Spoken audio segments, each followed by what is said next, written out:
Hey everybody, I'm Shake.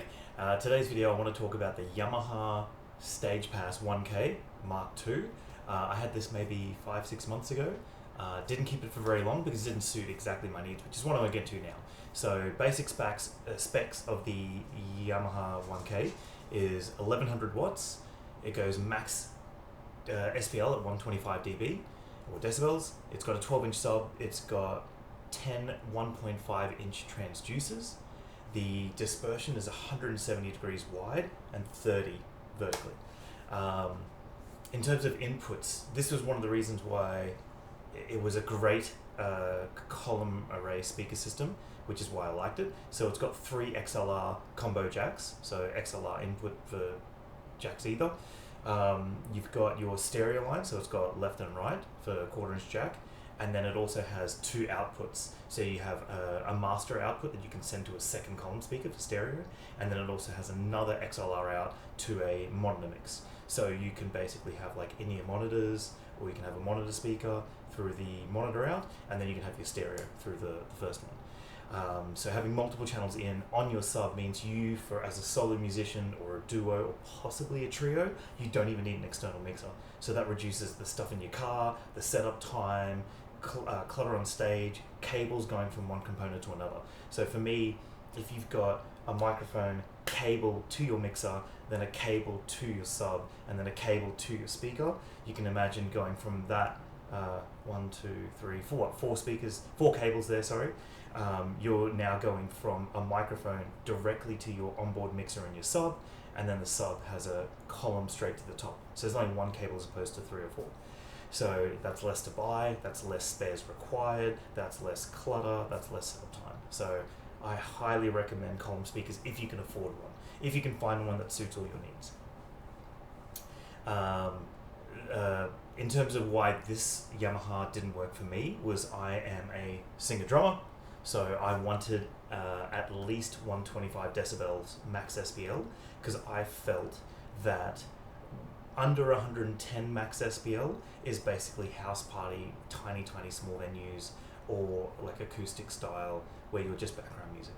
So if you're getting a speaker that's like 110, 115 max SPL, that's all it's good for. If you're looking at Friday night, you're looking at a busier venue, 50 to 100 people, I think your speakers and subs need to be at least 125.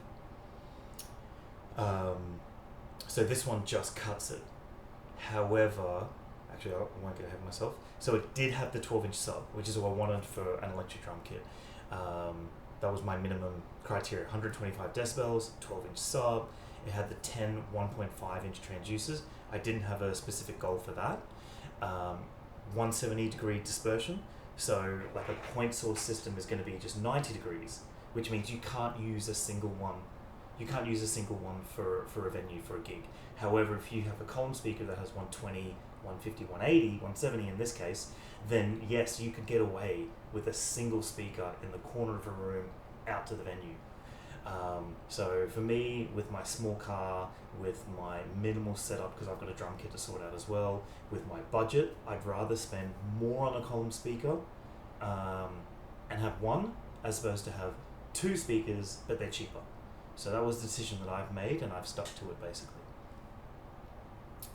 So the Yamaha Stagepas 1K does have 170 degrees, so that's really cool.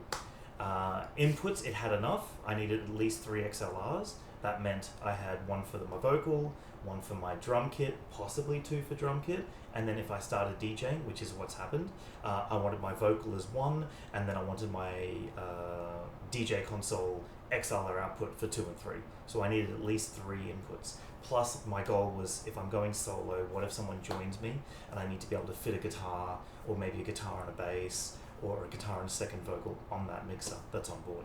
So it did have enough just. The negative I found with this particular column speaker was there is no sub volume on the sub itself. So you can crank the volume up, you can crank the individual channels up, you couldn't just crank the sub.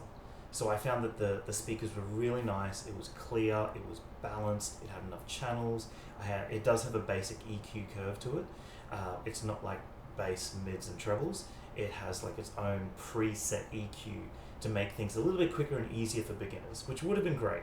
The negative is not having a main sub volume that I could just crank up to make the kit sound the way I needed to sound, meant this speaker was probably not the best for me. I was lucky someone offered to purchase this one off me very quickly, and then I put that money towards the next speaker that comes in line.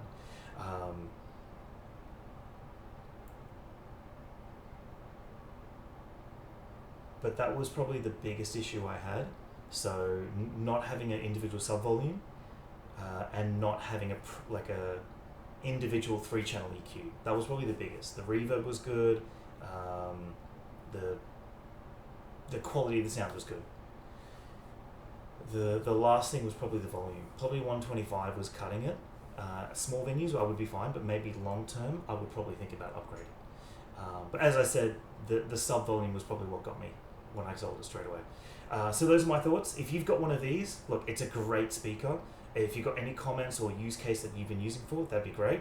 If you see my other videos, you'll see the speaker I've upgraded to. Much better for me. It did cost twice the price. I was lucky and I got it at a good price used. So keep in touch.